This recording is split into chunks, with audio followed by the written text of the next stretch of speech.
Olá, bom dia. A violência produz uma rotina de medo nos postos de combustíveis de São Paulo. Um levantamento exclusivo revela que 13 postos são assaltados por dia no estado. Os criminosos agem com violência e a maioria dos fretistas tem uma história assustadora para contar. Nós estamos aí com 14 meses, 15 meses, nós somos assaltados mais de 10 vezes. E você vai ver também aqui no Bom Dia. 60 homens da Força Nacional chegam hoje a Roraima para reforçar a segurança na fronteira com a Venezuela. No fim de semana, mais de 1.000 imigrantes deixaram o Brasil atacados por brasileiros. As Forças Armadas fazem uma grande operação contra o tráfico de drogas agora de manhã em favelas no Rio de Janeiro. Às vésperas das eleições, os deputados desaparecem da Câmara e projetos importantes não saem do papel. Mas a maioria das faltas é perdoada e os parlamentares não perdem o salário. Passa de 350 o número de mortos na pior enchente da Índia em mais de um século. Milhares de pessoas ainda aguardam o resgate. O reencontro emocionante de famílias separadas há décadas pela guerra entre as Coreias. No Brasileirão, o São Paulo ganha mais uma e fecha o primeiro turno na liderança. O Inter vence e toma o segundo lugar do Flamengo. São estes os nossos destaques. E hoje é segunda-feira, dia 20 de agosto. Bom Dia Brasil está começando.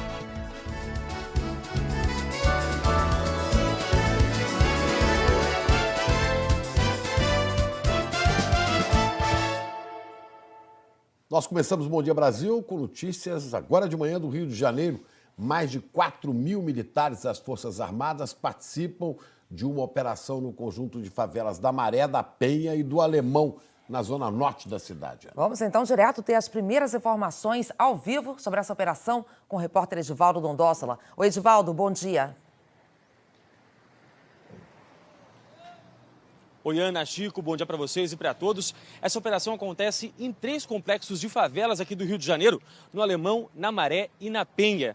São 4.200 militares das Forças Armadas, 70 policiais civis com apoio de blindados e helicópteros. Segundo o Comando Conjunto, eles estão fazendo revistas em pessoas e carros e retirando barricadas colocadas por traficantes nas ruas dessas comunidades. Na sexta-feira e no sábado, as Forças Armadas já tinham feito uma operação parecida a esta no complexo do Alemão.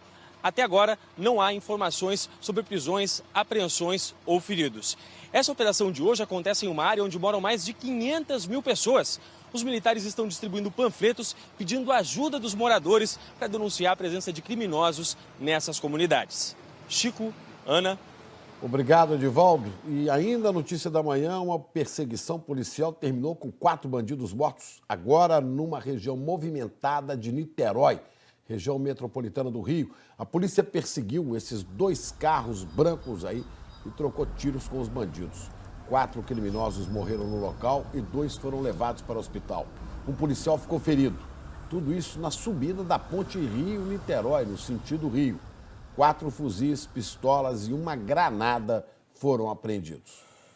E a violência agora no estado de São Paulo leva medo a clientes e funcionários de postos de gasolina. Números oficiais obtidos pelo Bom Dia Brasil através da Lei de Acesso à Informação mostram que 13 postos são assaltados por dia em São Paulo. Então vamos para lá falar com o Rodrigo Bocardi. Rodrigo, bom dia. O posto acaba se tornando um alvo, né? Porque é bem fácil de entrar e sair. Tem dinheiro vivo em espécie no caixa sempre.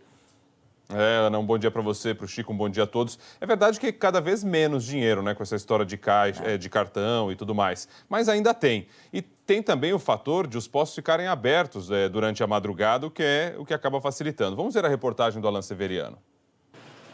Mal abriu as portas, este posto da Zona Sul de São Paulo entrou para as estatísticas. Nós estamos aí com 14 meses, 15 meses, nós somos assaltados mais de 10 vezes. Numa delas, um bandido aponta a arma para um dos donos, pega a mochila e foge de moto. Os criminosos também assaltaram o caixa da loja de conveniência, levaram o dinheiro e ameaçaram a funcionária. O frentista, que já trabalhou em outros estabelecimentos, carrega na memória o trauma de mais de 30 assaltos. Bateu no meu rosto com a pistola e ameaçou atirar. Essa foi uma das piores. Aquele trauma nunca sai da cabeça da gente, né? A gente trabalha no dia a dia, mas já com aquilo na cabeça. Sempre preocupado. Todos que chegam é suspeito. Nem câmeras, nem alarme, nem o cofre impedem a violência. No posto do outro lado da rua, um assalto no mês passado teve um fim trágico. 3 bandidos chegaram de moto. Um deles trocou tiros com um policial aposentado, que estava do lado de fora. O policial morreu. Os bandidos levaram R$ 177.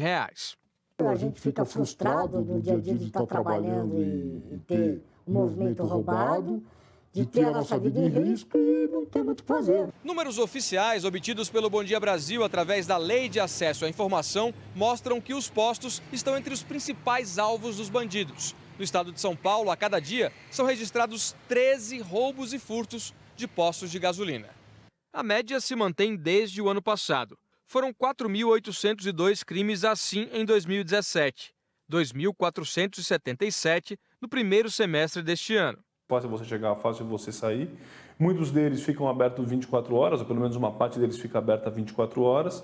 E é onde você tem dinheiro, principalmente nas periferias, né, onde as pessoas não usam tanto cartão, usam mais o dinheiro. Em São José dos Campos, interior de São Paulo, os bandidos chegaram de moto e esvaziaram o caixa. Esse posto de Aguaí foi assaltado 2 vezes em uma semana. Um bandido botou a arma no pescoço do frentista e roubou R$ 200. Diante de cenas assim, os clientes mudam de comportamento. Fica sempre de olho? Ah, com certeza. Retrovisor, tudo. Qualquer momento temos que dar um escape, né? A violência também aumenta os custos. Os postos maiores, onde a entrada de dinheiro físico e numerário é muito grande, tem que ter um carro forte. Isso custa muito dinheiro e encarece, inclusive, o meu produto para o meu consumidor, porque isso alguém tem que pagar a conta, né? Quem paga é o consumidor. Cabe às autoridades prover maior segurança para a gente. Acabar com esse tipo de coisa, que bandido saiba que a polícia existe e que vai tomar providência.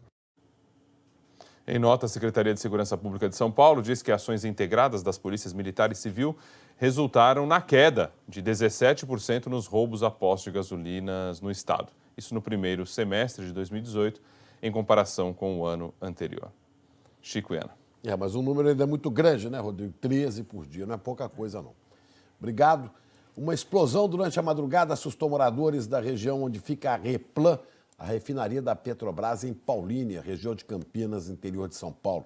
Vamos falar com a Cristina Maia, que tem informações ao vivo. Bom dia, Cristina. Como é que foi isso, hein?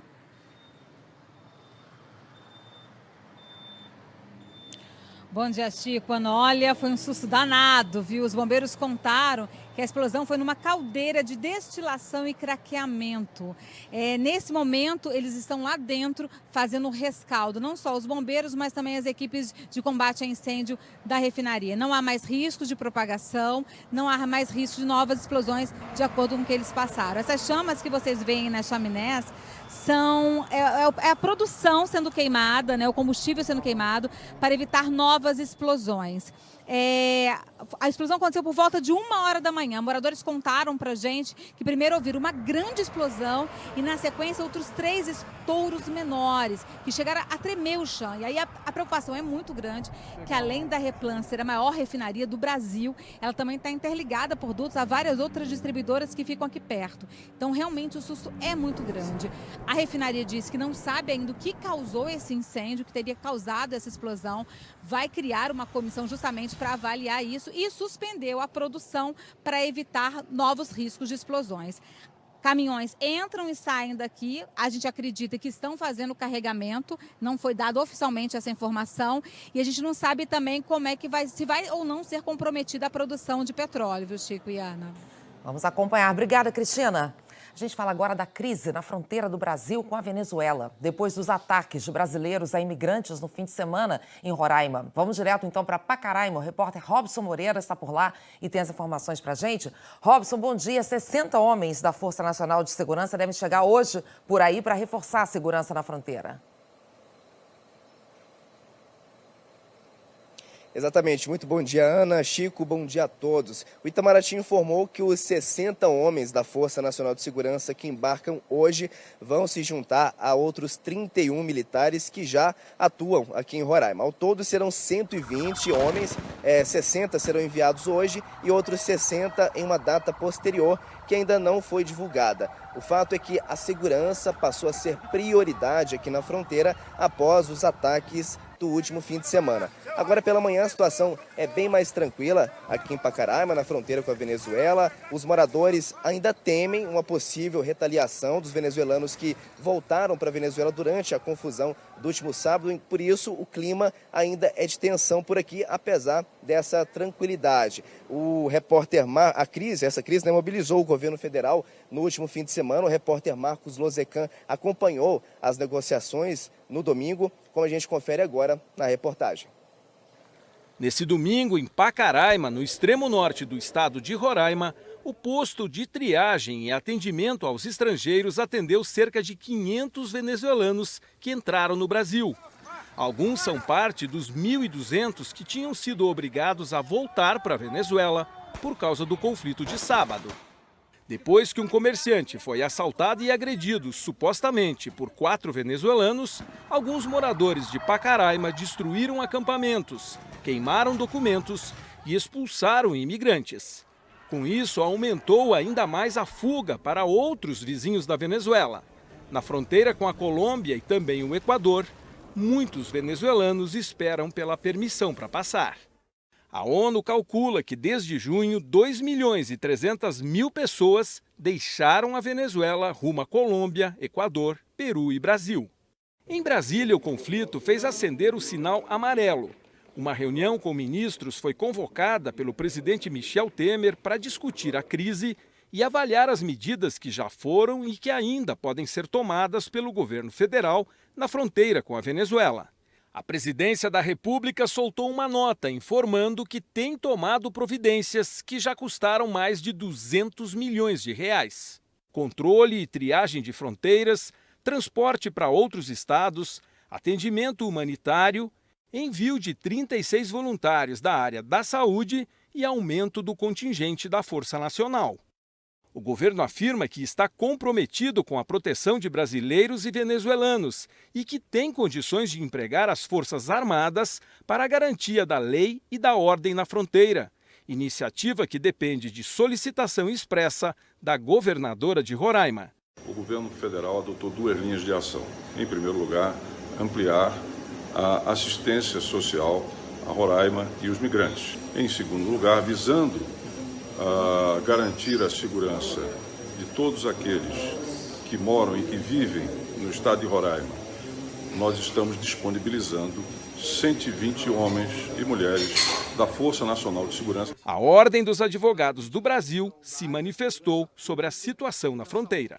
Estamos diante de uma crise que ela é humanitária, sem dúvida nenhuma. Precisamos ter solidariedade federativa no Brasil, mas temos que ter a responsabilidade de não vermos esta situação no estado de Roraima agravada, inclusive, com conflito social entre brasileiros e venezuelanos.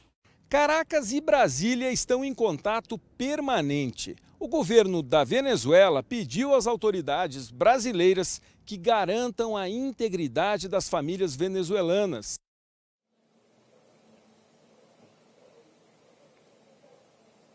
E olha só, Chico e Ana, em nota, o governo de Roraima declarou que as medidas anunciadas pelo governo federal vinham sendo solicitadas desde 2016 e que o pedido para empregar as Forças Armadas foi feito em agosto do ano passado. Agora, a gente vê essa fila de carros aqui se formando, pessoas que estão aguardando a abertura da fronteira. Também os venezuelanos começam aqui a cruzar a fronteira, entrando aqui em Pacaraima. Chico e Ana. Obrigado, Robson. Aí, né, foram imagens e notícias dessa cultura terrível de ódio, de falta de compaixão. Lembrando, viu, Ana, que a própria Roraima recebeu durante muito tempo imigrantes de fora e de dentro do Brasil, nordestinos que foram para lá. A cultura brasileira é de acolhimento, não é isso que a gente está vendo aí, faz parte dos tempos terríveis que vivemos. A Venezuela vive uma crise terrível, vive um apagão bancário desde a meia-noite de hoje.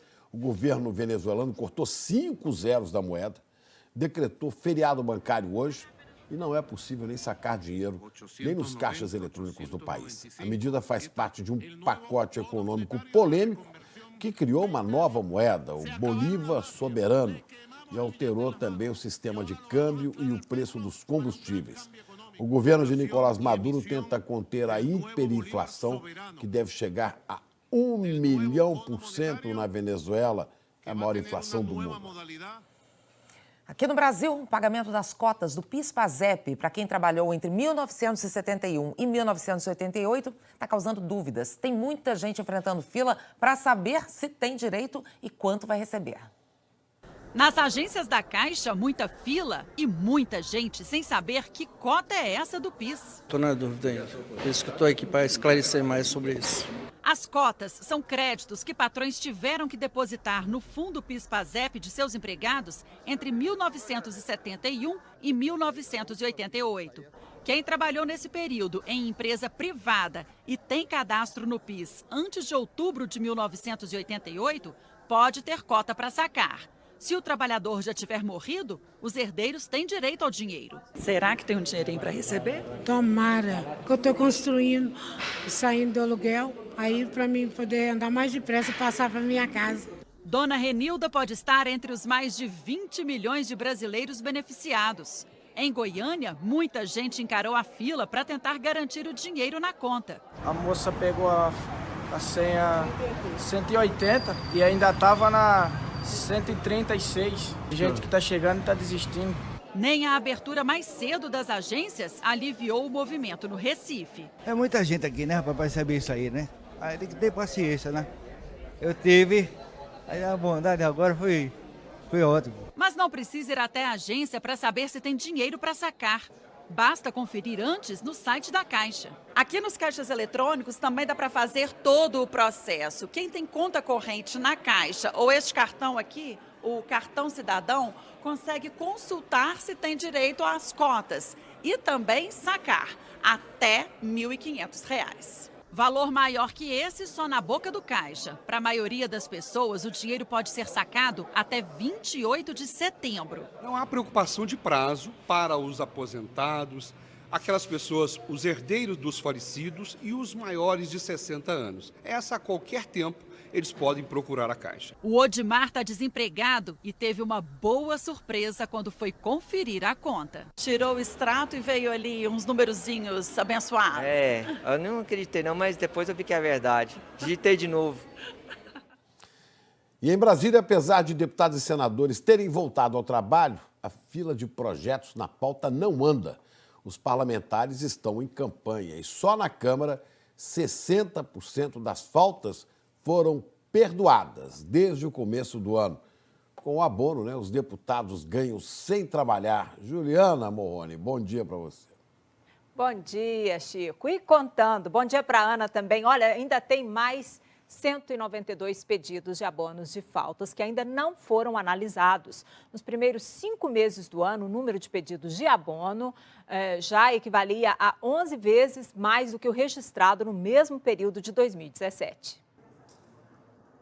No esforço concentrado, nem a gente se esforçando deu para ver movimento de deputado em Brasília. Foram só 2 dias, isso mesmo, 2 dias de sessão com presença obrigatória, terça e quarta. Mas o ponto foi batido por menos de 75% dos parlamentares. E tem sido um festival de faltas desde o início do ano. A Câmara, que tem 513 deputados, registrou 866 faltas, todas com pedidos de abono, ou seja, ausência justificada para o deputado garantir o salário do dia. E a proporção até agora é a seguinte: 60% dos pedidos feitos pelos deputados para não terem desconto nos salários foram aceitos. Ou seja, de cada 10 faltas, 6 foram perdoadas. E ainda tem na fila 192 pedidos de abono de falta para serem analisados. O salário do deputado é de R$ 33.700 e quem falta 1/3 das sessões sem justificativa perde o mandato. Até agora, nenhum perdeu. Segundo a Câmara, a ausência justificada está prevista no regimento interno em alguns casos. O mais comum esse ano foi a participação em reunião política ou obrigação partidária. Quem analisa se aceita ou não os pedidos é a mesa diretora, composta por colegas deputados. Contando só os pedidos de abono até maio, o número já era 11 vezes maior que o registrado nos 5 primeiros meses do ano passado. Muitos desses deputados que faltaram estão agora em campanha para voltar no ano que vem e exercer de novo o mandato. A gente está aqui no estúdio com o Alexandre Garcia. Alexandre, faltar não é ilegal. Pode até engordar, mas não é ilegal, né? Agora, parar o Congresso para fazer campanha também não dá, né? Pois é, e é preciso entender o seguinte, né? Bom, em primeiro lugar, tem 90% dos deputados que estão em campanha. Mas está precisando entender o seguinte: eles são representantes dos eleitores que são mandantes deles. O voto é um mandato que o eleitor dá para o deputado agir em nome dele. Fiscalizar o governo, apoiar ou criticar, fazer e mudar leis, agir em nome dos interesses dos eleitores e de sua área de atuação, né? Por isso eles se chamam mandatários e por isso os eleitores são mandantes, né? E os mandantes não podem ficar ausentes. Tem que fiscalizar seus mandatários, né? Tem que perguntar, tem estado ausente por quê? É para agir no interesse público ou é para garantir a reeleição? Aliás, numa campanha assim tão curtinha, ela já beneficia os conhecidos, né, que já estão no mandato, em detrimento das novidades ainda pouco conhecidas. Aí a tal propalada renovação vai ser pequena, né, Ana, Chico? É isso, Alexandre. Agora, outra questão, além do abuso evidente nessa quantidade enorme de faltas, e ainda por cima com abono, continuam recebendo mesmo sem aparecer para trabalhar, o outro lado dessa história são os projetos que ficam parados, né? Porque não tem quórum mínimo para sequer aprovar esses projetos. É verdade, olha, e põe importância nesses projetos, né? Imagina as grandes questões que interessam a população. Reforma tributária, que diminua os impostos, torne mais simples a burocracia fiscal. Deu certo nos Estados Unidos, o país está crescendo praticamente sem desemprego desde que a carga fiscal foi reduzida. Mas não fizeram nem a reforma da Previdência, para não tocar nos privilegiados, que também é bem por ali, né? E o déficit crescente da Previdência continua a consumir recursos junto com os juros que o governo paga, porque gasta demais consigo mesmo e tem que tomar empréstimo. E os legisladores, aí a gente pergunta, fazem o quê com isso? Essa insegurança pública que a gente mostrou aí, mostra todos os dias, assaltos praticados por quem já pratica assaltos há muito tempo, mas está na rua, homicidas bem armados nas ruas, tudo fácil para o bandido, para o vigarista, para o corrupto. E os legisladores estão preocupados com isso ou estão preocupados com suas reeleições? Ana e Chico?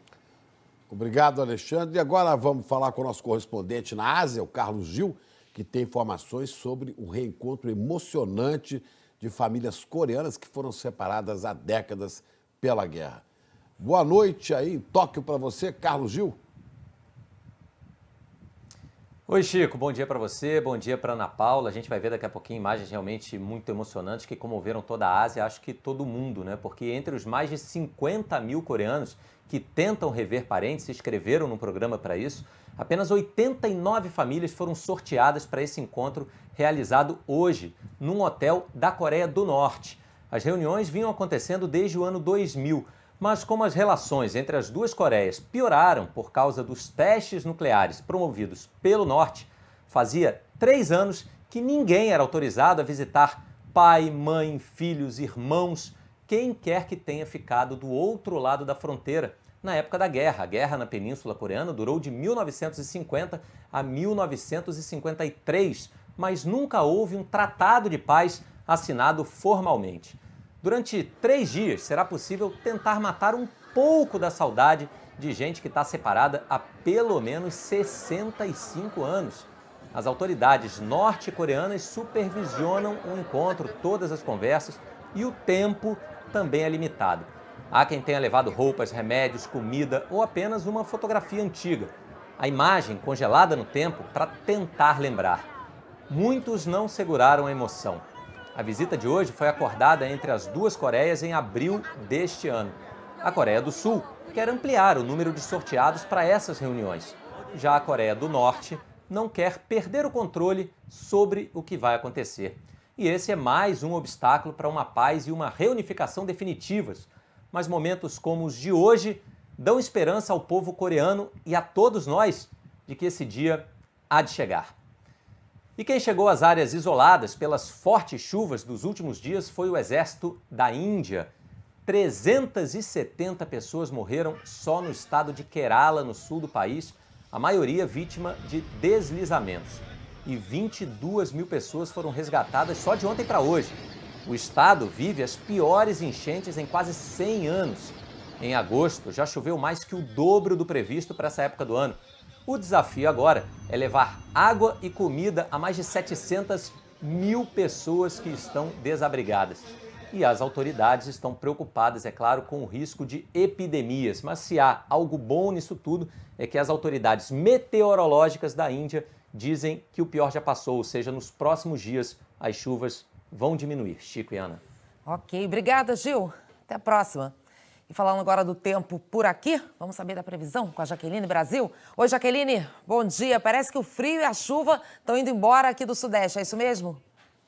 Oi, Ana, bom dia para você, para o Chico, bom dia para todos. É isso mesmo, o tempo volta a secar de novo no Sudeste. Aliás, estou sabendo que está fazendo um friozinho agora aí de manhã aí no Rio, né? Aqui em São Paulo também, mas aguenta aí porque vai esquentar. No Centro-Oeste, no Sul do Norte, como no Pará e no Tocantins, a secura continua. Então, com isso, ó, nessa parte aqui em amarelo e em laranja, a umidade relativa do ar pode despencar em algumas cidades. A umidade cai porque as áreas de instabilidade estão concentradas mais ao norte, também no litoral aqui nordestino, principalmente na Bahia e no sul do país. Hoje, o tempo fica fechado justamente aqui, olha, na altura do Rio Grande do Sul, também no oeste de Santa Catarina, sul do Paraná, subindo mais também oeste do Mato Grosso do Sul, Mato Grosso e sul de Rondônia. E é por causa desse sistema aqui de baixa pressão. Ele forma nuvens de chuva e, ao mesmo tempo, puxa todo o vento úmido vindo do norte, aumentando as áreas de instabilidade. Bem aqui no litoral nordestino, essa chuva está concentrada entre o Rio Grande do Norte e a Bahia por causa do vento úmido vindo do mar. Você que está em Salvador, o tempo vai ficar bem fechado, o sol nem vai aparecer. No amarelão aqui, pegando então Pará, Tocantins, boa parte do Centro-Oeste, interior do Nordeste, também o litoral norte nordestino e também quase todo o Sudeste, o tempo continua bem firme. Além da umidade do ar baixa e também da chuva prevista em alguns pontos do país, como eu mencionei, outro destaque é a amplitude térmica alta, que é a diferença entre a temperatura mínima e máxima. Em Goiânia, por exemplo, olha só, em Rio de Janeiro, essa diferença é de 16 graus, São Paulo 15, Teresina 14 e Belo Horizonte também 14 graus. Então as manhãs começam frias e depois à tarde esquenta. Onde vai fazer calor hoje também? Em Palmas com 36, Boa Vista 35, 27 em Cuiabá, também em Brasília, menos frio, mais frio, né? Embaixo, agora em Florianópolis e também em Porto Alegre, só com 14 graus. Ana e Chico. Jaqueline, você anuncia alguma mudança para os próximos dias? Sim, tem sim, uma nova frente fria que vai se formar na altura do Rio Grande do Sul. Por isso, nos próximos dias, o que vai acontecer? Um grande acumulado, olha, em quase toda a região. Também pode chover no leste da Bahia e principalmente no Amazonas. E para encerrar, tem essa imagem super bonita aí do amanhecer do Rio de Janeiro com névoa. Imagens feitas agora há pouco pelo Globocop. Essa névoa se formou porque a temperatura caiu e aí a umidade que estava na superfície subiu, condensou e formou essa nuvem baixa, mas não atrapalha a visibilidade, tá? Chico e Ana.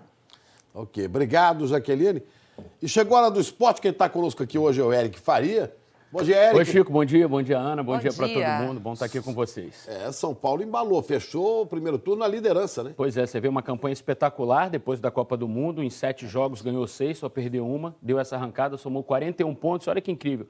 Ano passado, no campeonato inteiro, São Paulo somou só 50 pontos. Só nesse primeiro turno, ele já somou 41 pontos, ainda falta uma rodada, uma partida para fechar a última rodada do turno. Vasco e Ceará jogam logo mais, mas a parte de cima a gente vai mostrar aqui para o pessoal em casa. Olha só, o G6, que são os 6 primeiros que vão para a Libertadores, São Paulo, Internacional, Flamengo, Grêmio, Atlético Mineiro e Palmeiras. Olha como está equilibrado, ó. Apenas 8 pontinhos separam o primeiro colocado do 6º colocado, que é o Palmeiras. E o técnico Diego Aguirre poupou 5 titulares desgastados com a maratona de jogos. Mesmo assim, o tricolor venceu a Chapecoense e chegou à 4ª vitória seguida, como eu disse, a 6ª nesses últimos 7 jogos. Partida no Morumbi, 1-0 logo aos 2 minutos. Olha aí, o Shailon fez 1-0. E já no segundo tempo, o Hudson marcou um bonito gol, a gente vai acompanhar aí a jogada do Rojas, cruzamento. O Hudson pegou de primeira, golaço, 2-0. Liderança, título simbólico do primeiro turno. para o São Paulo. O Internacional está em segundo e a vitória de ontem foi com sofrimento. O gol só saiu aos 51 minutos do segundo tempo. Vamos conferir. Estádio Beira-Rio lotado, o maior público do ano no Beira-Rio. Camilo fez de falta, olha só, o Camilo, primeiro gol dele na temporada. Olha que gol importante, levou o Internacional à vice-liderança do Campeonato Brasileiro. O terceiro colocado, o Flamengo, foi atropelado no início da partida contra o Atlético Paranaense. Em apenas 21 minutos, já estava 3-0 para o Furacão. Partida na Arena da Baixada, olha só, muito sol. O Pablo fez 1-0 de carrinho, 1-0 logo no início do jogo. Logo depois, o Atlético continuou em cima. Gol do Rafael Veiga, aproveitando o rebote. 2 tentativas do Furacão dentro da área e o Rafael Veiga fez 2-0. E o terceiro, o Zé Ivaldo, de cabeça, marcou depois do escanteio. Então, 3-0 Atlético Paranaense. O Atlético Paranaense segue na zona do rebaixamento, mas vem fazendo um campeonato de recuperação depois da troca do comando técnico, né, quando saiu o Fernando Diniz e entrou o Thiago Nunes. E daqui a pouquinho eu volto com as vitórias do Palmeiras e do Atlético Mineiro, Chico. Tem galo aí. Tá certo. Até já, gente. Até já, Eric. E a seguir, policiais são flagrados agredindo ambulantes no centro de São Paulo. Imagens de abuso da força também em Goiânia. Um PM bate no rosto de uma jovem durante uma abordagem. Um paraquedista morre depois de cair em cima de um caminhão numa das rodovias mais movimentadas do Brasil. A gente volta já, agora 8h01, horário de Brasília.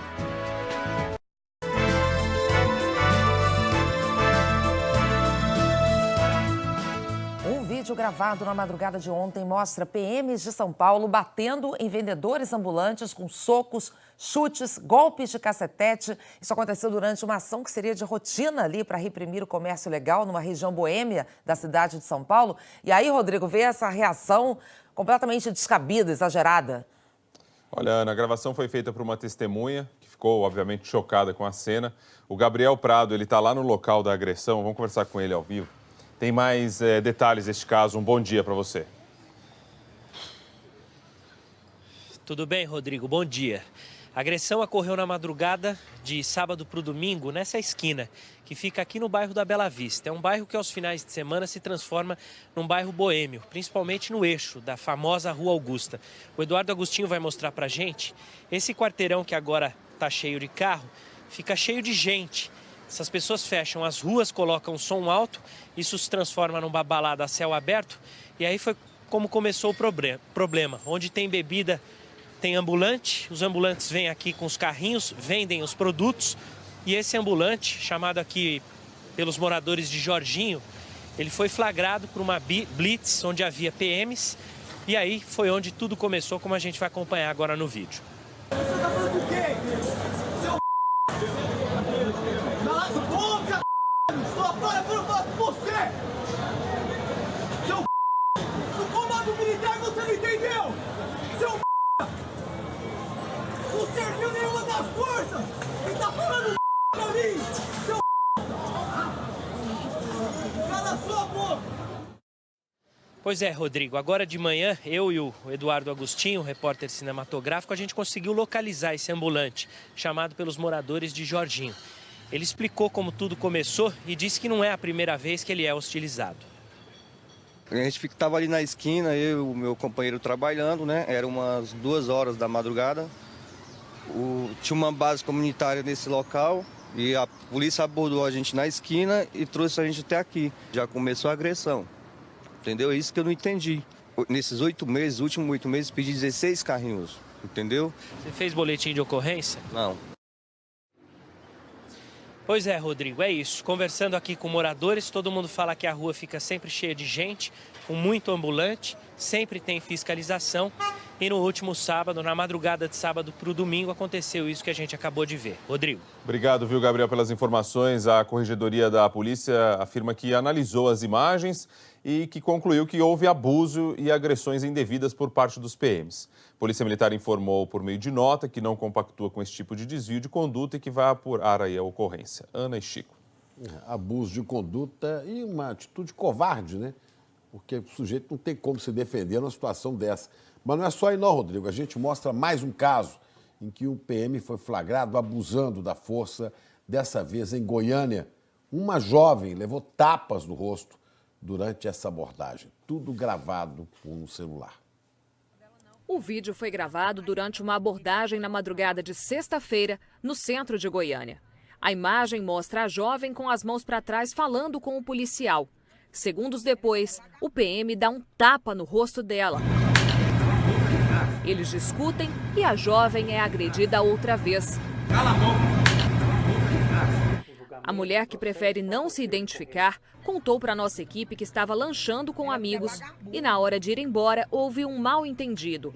A funcionária da lanchonete acusou um dos colegas dela de não ter pago a conta. Houve uma discussão e a atendente chamou a polícia. Segundo a estudante, quando os policiais chegaram, ela perguntou o motivo da revista. E aí, começaram as agressões. Eu nunca imaginei que eu precisaria por isso na minha vida. Eu fui agredida, eu fui humilhada em público por um policial militar. E eu tô assustada, eu tô em choque. No mesmo dia da agressão, a jovem registrou reclamação na Corregedoria da Polícia Militar. O processo foi aberto e está sendo investigado. Para o presidente da Comissão de Direitos Humanos da OAB, este tipo de atitude por parte de policiais é inaceitável. Os tapas na cara, os xingamentos revelam a polícia que nós não queremos. Nós não queremos uma polícia violenta, nós não queremos uma polícia que abuse de sua autoridade, mas nós queremos uma polícia que proteja a sociedade, que combata a criminalidade, mas respeitando o Estado Democrático de Direito, respeitando a dignidade do homem. Que a justiça seja feita, é isso que a gente sempre quer quando a gente passa por alguma situação dessa, né? São policiais que são funcionários públicos, pagos pelo cidadão e não são pagos para agredir com covardia. Esse policial que estapeou a moça aí, o nome dele não foi divulgado, a PM disse que o processo foi aberto e que, dependendo da conclusão, ele pode até ser exonerado do cargo público. O motorista de um caminhão morreu depois de capotar na BR-262, em Minas Gerais. O acidente foi filmado com um celular. Você vê as imagens, foi perto da cidade de Luz. O caminhão carregado de milho perdeu o controle e atingiu uma carreta que ia no sentido contrário. O motorista morreu na hora. Esse lugar aí é conhecido como Curva da Morte. O motorista do caminhão amarelo teve apenas ferimentos leves. A pista ficou interditada por quase 7 horas. Um paraquedista morreu depois de cair em cima de um caminhão numa das principais rodovias de São Paulo, uma das rodovias mais movimentadas do país. O paraquedista teve problemas durante o pouso no Centro Nacional de Paraquedismo de Boituva, no interior de São Paulo, e foi parar em cima da rodovia Castelo Branco. Essas imagens foram feitas pela câmera que estava no capacete de um outro paraquedista que saltava junto com Diego Camargo, de 37 anos. O caminhoneiro não conseguiu parar, bateu no atleta, que morreu na hora. Ninguém da Confederação Brasileira de Paraquedismo quis comentar esse acidente. Uma carreta ficou presa sob um viaduto ontem à noite na região central de Belo Horizonte. O caminhão transportava uma retroescavadeira. O motorista não respeitou o limite de altura e atingiu uma viga de concreto. A pista foi interditada e peritos vão verificar se há risco de desabamento. A carreta já foi retirada, mas um engarrafamento enorme se formou ali na região e até hoje você vê agora com imagens de agora de manhã.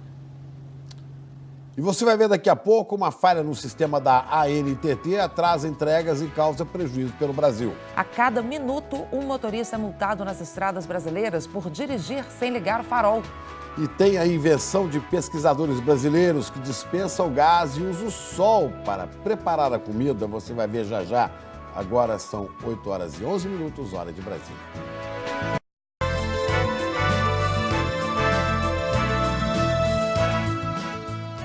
Estamos de volta para mostrar que há quase um mês caminhoneiros de todo o país não conseguem emitir o selo que garante o transporte de mercadorias. A ANTT, a Agência Nacional de Transportes Terrestres, atualizou o sistema na internet, mas uma falha técnica está impedindo o cadastramento. É um baita prejuízo, hein, Juliana? Ah, é, Chico. E se o caminhoneiro pegar a estrada para transportar carga sem esse selo, pode receber multa de R$ 1.500. Tem carreta, tem caminhão parados e as reclamações se repetem em vários estados. Este selo da ANTT está tirando o sono de muitos caminhoneiros no país. O selo comprova que o motorista fez uma atualização de cadastro na Agência Nacional de Transportes Terrestres e que tem o registro para fazer o transporte rodoviário de cargas. Silvio comprou um caminhão, contratou um motorista, mas não conseguia o tal registro, que só saiu na sexta-feira à tarde, depois de um mês de espera, muitas tentativas e 8 fretes perdidos. Estou no prejuízo, já tive que mandar o motorista da carreta embora, teve os fretes que eu perdi e agora como que eu fico, né? Já faz um mês que caminhoneiros e transportadoras estão com dificuldade para conseguir o selo ou para atualizar os cadastros. E isso começou depois que a ANTT fez uma atualização no sistema que emite o Registro Nacional para Transporte de Cargas. Funcionários deste posto, que fica em Brasília e é conveniado à ANTT, confirmaram que o sistema está muito instável e, quando funciona, demora demais para concluir as ações. Falhas no sistema da ANTT estão acontecendo em outras partes do país, como em Belo Horizonte, como mostra o repórter Ismar Madeira. Esta transportadora está com várias carretas paradas porque precisam de novos selos com código de identificação, que também não estão sendo emitidos. E 10 caminhões comprados para aumentar a capacidade de transporte devem chegar nesta semana, mas não vão rodar por falta do cadastro que a empresa não conseguiu fazer. Na hora que a gente está precisando de reerguer o país nosso, temos demanda para poder transportar e tudo, em função da ANTT nós estamos parados, não estamos faturando. Os sindicatos das empresas de transportes de carga e logística do Maranhão e de Goiás confirmaram a mesma dificuldade. Dizem que muitos caminhões não estão podendo circular porque, sem o selo, tanto os motoristas autônomos quanto as empresas de transportes podem receber multas que chegam a R$ 1.500. Em Cuiabá, o Sindicato dos Caminhoneiros disse que os selos estão saindo com demora, porque o sistema muitas vezes cai. A ANTT informou que atualizou o sistema no dia 20 de julho, o que gerou certa instabilidade. Mas a agência acredita que isso está ocorrendo principalmente porque os programas de informática de algumas empresas conveniadas que emitem o certificado ainda não foram totalmente adequados. Apesar disso, dizem que atenderam a mais de 33 mil pedidos em todo o país na última semana. A ANTT diz que está dando suporte aos conveniados para melhorar a integração dos sistemas para que 100% das solicitações sejam atendidas. Ana, Chico. Enquanto isso, dá-lhe prejuízo, né? Obrigada, Juliana. E olha, tem muito motorista sendo multado porque se esquece de ligar o farol na hora de pegar a estrada. A cada minuto, um motorista é flagrado pela polícia cometendo essa infração. A infração de trânsito é flagrada até em frente ao posto da Polícia Rodoviária. Além de obrigatório, ligar o farol baixo durante o dia na rodovia é uma medida de segurança. E não vale ligar só o farolete, não. Quando ele está com o farol aceso, é mais fácil percebê-lo. E com isso, alguém que pretende fazer uma ultrapassagem pode calcular melhor a distância e com isso favorecer aquela manobra. Só nos 6 primeiros meses deste ano, mais de 263 mil motoristas foram multados por causa dessa infração nas rodovias do país. São 60 multas por hora, uma a cada minuto. E não é difícil comprovar essa estatística. Em meia hora, contamos mais de 30 carros com farol apagado. O senhor esqueceu do farol? Pois é, porque eu ainda estava na zona rural, né? Foi falta de atenção agora, né? Foi esquecimentozinho, mas já resolveu. O motorista esquece, tá errado, né? Então... A lei está em vigor há 2 anos, mas o esquecimento ainda é a principal justificativa de quem não segue a lei. Não se lembrar pode resultar em uma multa considerada média e o motorista ainda ganha 4 pontos na carteira. Em Minas Gerais, os policiais têm usado um aplicativo para lançar as multas. As informações caem direto no sistema e o motorista recebe a notificação em casa.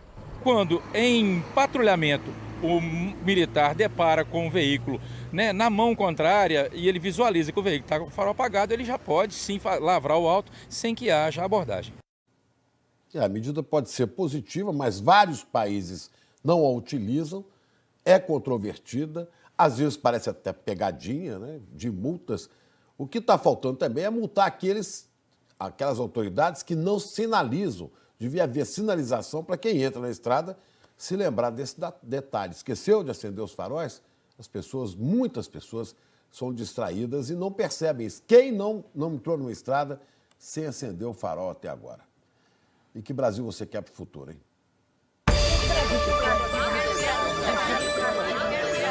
Meu nome é Bruno Forasteiro, sou da cidade de Roseira, interior de São Paulo. E o Brasil que eu quero para o futuro é um Brasil com mais oportunidades de emprego para os jovens. Nunca se teve tantos jovens desempregados no nosso país. Somos da Escola Estadual Darcy Ribeiro, de Uruana de Minas, e o Brasil que queremos é um Brasil com mais educação e saúde. Eu sou Leovir Oliveira e falo de Cristal do Sul, no Rio Grande do Sul. O Brasil que eu quero para o futuro é que leis sejam criadas para direcionarem mais recursos aos municípios para investirem em saúde, educação, obras, agricultura e infraestrutura. Meu nome é Márcio, eu sou de São José da Safira. E o Brasil que eu quero para o futuro é um Brasil com mais qualificação para os professores, valorização da educação, com participação das famílias, educação de qualidade e não de quantidade. Meu nome é Edmar Santos, eu falo do município de Guadalupe, no Piauí. O Brasil que eu quero é um Brasil assim com muita chuva no Nordeste, que as barragens fiquem cheias e sangrando, que precise abrir as comportas das barragens e um Brasil livre de corrupção. Meu nome é Luciano. Meu nome é Guilherme Manfredi. Nós somos de Vargem, Santa Catarina. O Brasil que eu quero é um país que faça uma reforma previdenciária, que favoreça não só o governo, mas também ao povo brasileiro. Que a minha e as próximas gerações possam ter a garantia de uma aposentadoria digna e precoce. Valeu,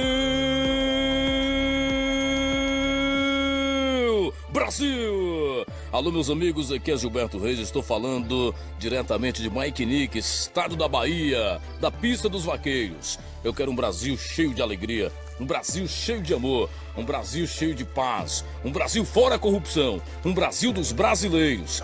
Esse é o Brasil que eu quero para todos nós.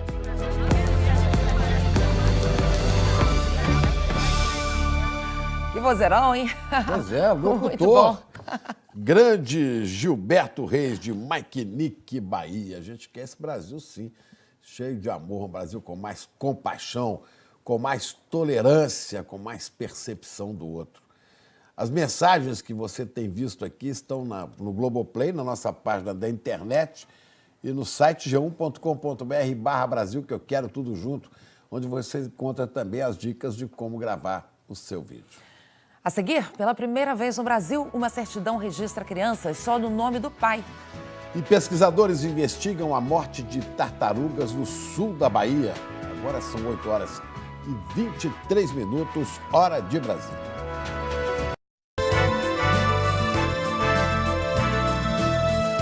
O Ministério Público de São Paulo vai pedir a interdição da área onde funciona um garimpo ilegal em Sorocaba, no interior de São Paulo. A denúncia foi feita ontem no Fantástico e, mesmo assim, agora de manhã, nossas equipes flagraram garimpeiros por lá. A Monize Poiani tem as informações ao vivo para a gente. Oi, Monize.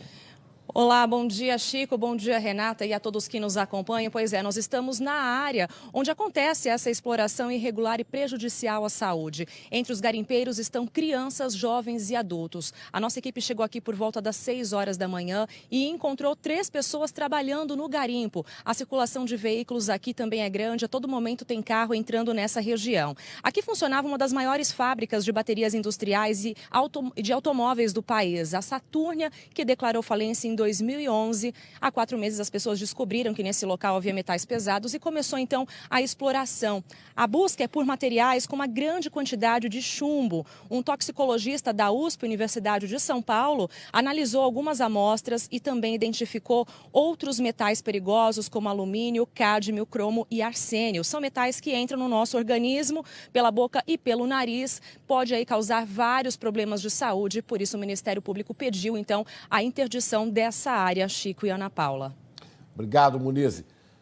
E houve uma mudança nas regras dos registros civis. Assim, pela primeira vez no país, uma certidão de nascimento tem apenas o nome de um pai.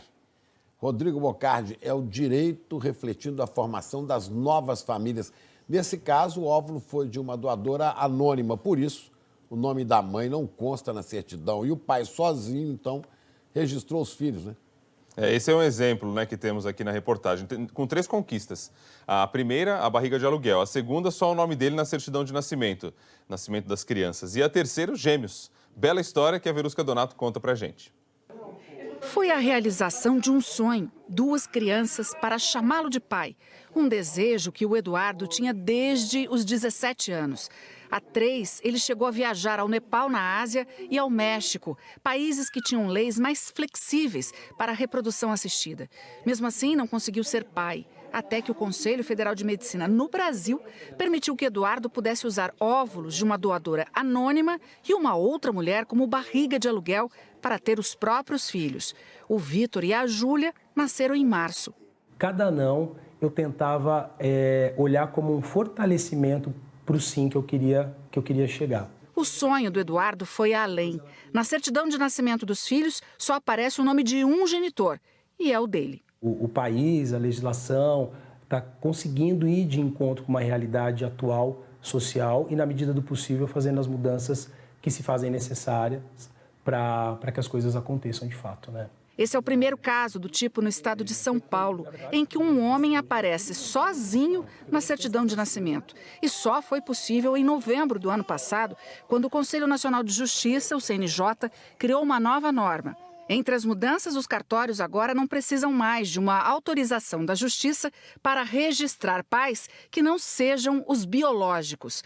Pais e mães socioafetivos que participam da criação da criança também podem constar na certidão. Nesses casos, podem aparecer no documento os nomes de até 4 pessoas, 2 mães e 2 pais. Desde que o Conselho Nacional de Justiça aprovou as mudanças, os cartórios aqui da capital paulista receberam centenas de pedidos de reconhecimento de paternidade socioafetiva. Foram 571 registros desse tipo em 7 meses.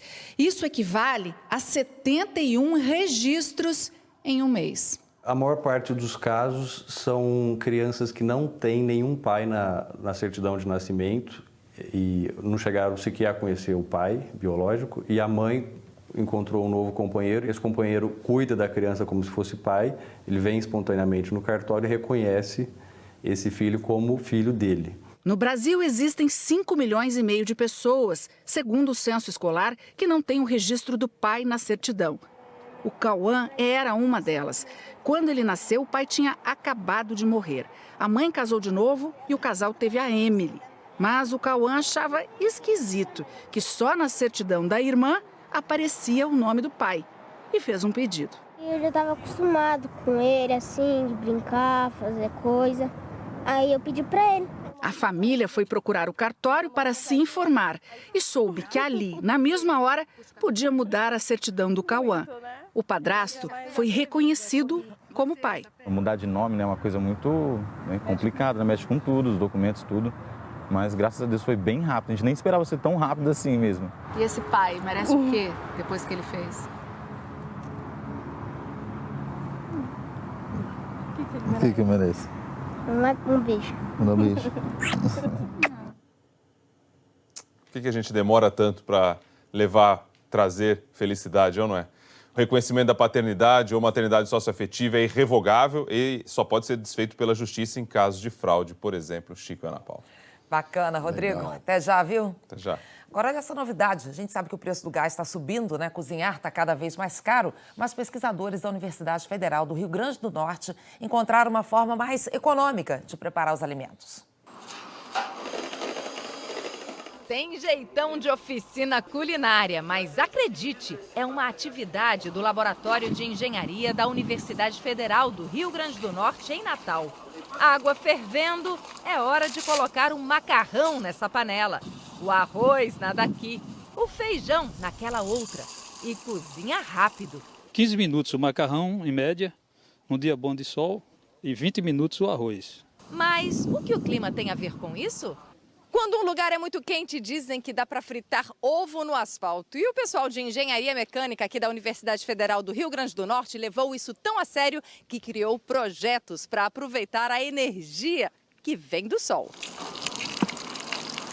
O fogão solar de 4 bocas, trabalho de doutorado do professor Aldo, apronta o almoço dos estudantes sem gastar bujão de gás. Eu lembro da comida da minha mãe. Eu era do interior, vim pra cá, muito boa. Tem ainda o estudo que desenvolveu o forno solar para assar até 9 bolos de uma só vez. Esse aqui, ele é todo espelhado, como vocês estão vendo. E esse aqui é todo preto, certo? Então são 2 efeitos diferentes. Esse predomina o efeito estufa gerado pela superfície enegrecida e o vidro. E nesse prevalece a reflexão, que é oriunda dos espelhos, certo? Espelho ajustado para direcionar o sol, é só esperar. Os bolos ficam prontos em mais ou menos 1 hora. Tá perfeito, cozinhou perfeitamente, consistência boa, não faz diferença. No sol ou no fogão, a gás, o bolo fica do mesmo jeito, fica sempre gostoso. Eles são feitos com material reciclado, ferragem, pedaços de espelho, de vidro. O custo deles varia entre R$150 e R$700. E quando o sol está mais forte, a temperatura no foco passa dos 500 graus. Repassar essas tecnologias para comunidades carentes que podem aproveitá-la até para a geração de emprego e renda. A grande vantagem é não emitir gases de efeito estufa e a gente sempre está preservando o meio ambiente com isso. O botijão de gás no preço que está, né, é uma vantagem muito boa. Aí, a morte de 23 tartarugas marinhas em menos de 3 semanas está preocupando os pesquisadores do sul da Bahia, justamente na época do ano em que essas tartarugas se aproximam da costa para se alimentar e reproduzir. No litoral da Bahia, muitas tartarugas de diferentes espécies se aproximam da costa para se alimentar ou se reproduzir. Mas o que tem chamado a atenção nas últimas semanas é o número de animais que estão chegando mortos às praias. Estavam com marcas de rede ou de afogamento, né? Alguns chegaram com rede de fato enganchadas. As tartarugas não são alvo dos pescadores, mas elas acabam sendo capturadas nas redes durante a pesca ou quando essas redes são deixadas por horas no mar. E como as tartarugas precisam subir à superfície para respirar fora da água, elas acabam morrendo afogadas. O projeto AMAR, que faz o monitoramento de animais marinhos em praias do sul da Bahia, encontrou 35 tartarugas mortas nas praias de Ilhéus, Serra Grande, que é distrito de Uruçuca, e Itacaré. 23 só no mês de agosto. Durante todo o ano passado, foram encontradas 57 tartarugas mortas nessa região. Eu acho que está faltando um pouco de fiscalização que tem que ter aqui nessa área. Nessa região da Bahia, o pescador pode usar a rede 1 quilômetro depois da arrebentação. Segundo o IBAMA, a fiscalização da pesca ilegal é intensificada no período de defeso ou quando recebe denúncia. Como existe a facilidade de comunicação hoje, rapidamente a notícia se espalha e aí quando a gente chega, dificilmente a gente encontra. Quando os fiscais conseguem identificar o responsável pela morte, a multa aplicada varia de R$ 700 a R$ 100 mil, mais R$ 20 por quilo do animal morto, além da apreensão de todo o equipamento de pesca. Outro fator que preocupa os pesquisadores é a idade das tartarugas que vêm sendo encontradas mortas. A maioria está morrendo antes de atingir a fase reprodutiva. Isso, a longo prazo, pode trazer um declínio, né, na reprodução da espécie e elas já estão ameaçadas de extinção, né? Todas as espécies de tartaruga estão ameaçadas de extinção. Então, quando a gente se depara com essa situação, em números tão grandes, a gente fica bem preocupado. Daqui a pouco, o Papa Francisco diz que vai fazer de tudo para evitar novos casos de abuso na Igreja Católica. E você vai saber por que a presença de Vladimir Putin num casamento gerou uma crise na Áustria. Agora, 8h36, hora de Brasília.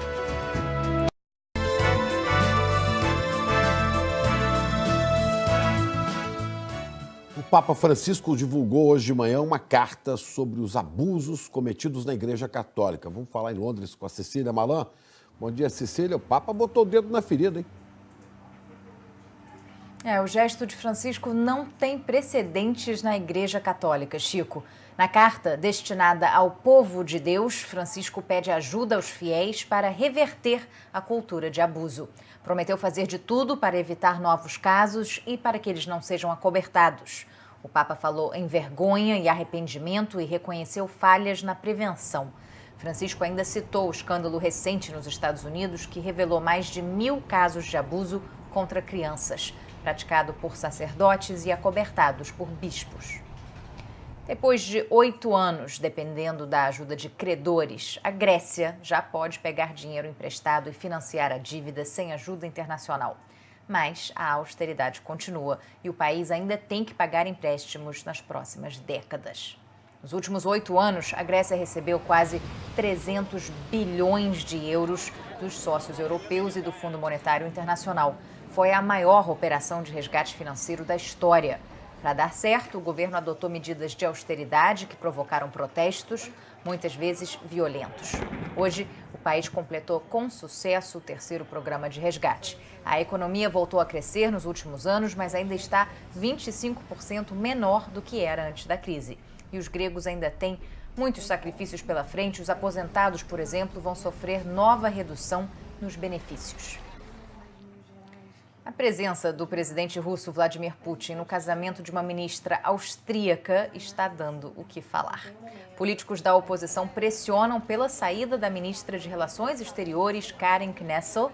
No fim de semana, Putin não só foi ao casamento dela, como levou um coral de cantores russos para animar a festa, brindou com os noivos e ainda dançou com a noiva que estava vestida num traje típico. A oposição questionou a proximidade da chefe da diplomacia austríaca com a Rússia, já que a Áustria age como mediador no conflito na Ucrânia, onde Moscou apoia grupos separatistas que lutam contra o governo. A ministra se diz independente, mas foi nomeada pelo partido de extrema-direita que governa a Áustria e é declaradamente pró-Rússia. Chico, Ana. Ok, obrigada, Cecília. E olha, na Nova Zelândia, uma ministra também ganhou as manchetes, mas uma história bem diferente. Foi depois de ela ir de bicicleta elétrica até o hospital para dar à luz ao seu primeiro filho. Juliane Gaynter, de 38 anos, é ministra das Mulheres e está grávida de 42 semanas. Ela disse que resolveu pedalar para induzir o parto e porque não tinha espaço suficiente para ela e para a família no carro. Olha aí as fotos. Filiada ao Partido Verde, ela é conhecida por incentivar o uso de bicicletas na Nova Zelândia. Gaynter vai tirar 3 meses de licença maternidade e se juntar a outras políticas que tiveram filhos no exercício de um cargo público, como a primeira-ministra do país, Jacinda Ardern, que você está vendo aí. A ministra Juliane Gaynter ainda está internada, o bebê ainda não nasceu. E você vai ver a seguir, tem mais gols do Brasileirão e tem o Galo que venceu o Botafogo. E o Palmeiras atropelou Vitória. Agora são 8 horas e 42 minutos, horário de Brasília. A gente volta já.